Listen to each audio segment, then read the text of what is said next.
Alors, nous allons revoir et apprendre comment faire la multiplication et la division des fractions. Alors, nous allons commencer avec la multiplication. Alors, nous avons 2 tiers qui multiplient 5 demi. Lorsqu'on fait la multiplication des fractions, on multiplie les numérateurs ensemble et on multiplie les dénominateurs ensemble. Donc, ce qu'on vient faire, c'est on vient multiplier vraiment à l'horizontale. Donc, on va faire 2 fois 5 et on va faire 3 fois 2. Donc, on va avoir 10 divisé par 6.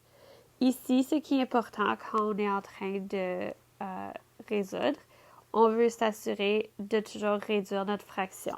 Alors, ici, on voit qu'on est capable de diviser par 2 le numérateur et le dénominateur. Donc, on va obtenir comme fraction réduite 5 tiers.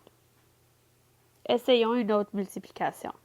Alors, disons que nous avons 1 tiers fois 5 huitièmes.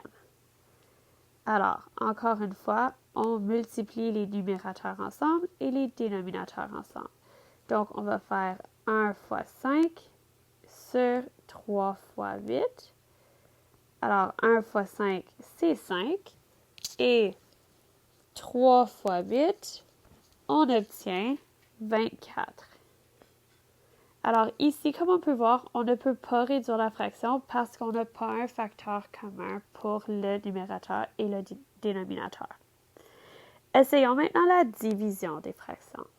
Alors, lorsqu'on fait la division, alors essayons cet exemple-ci.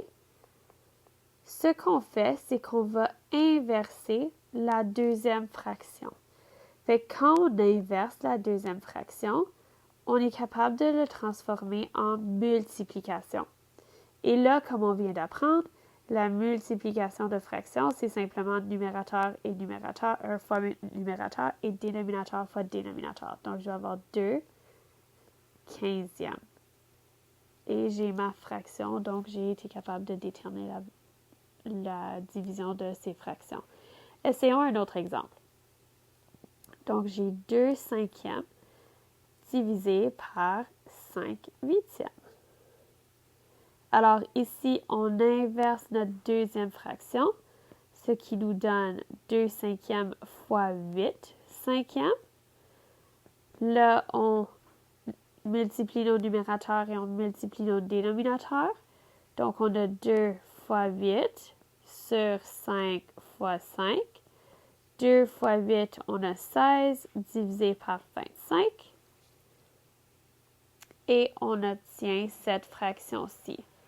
On voit qu'encore une fois, on ne peut pas réduire la fraction parce qu'on ne peut pas diviser par un facteur en commun. Et ça, c'est comment on procède pour faire la multiplication et la division des fractions.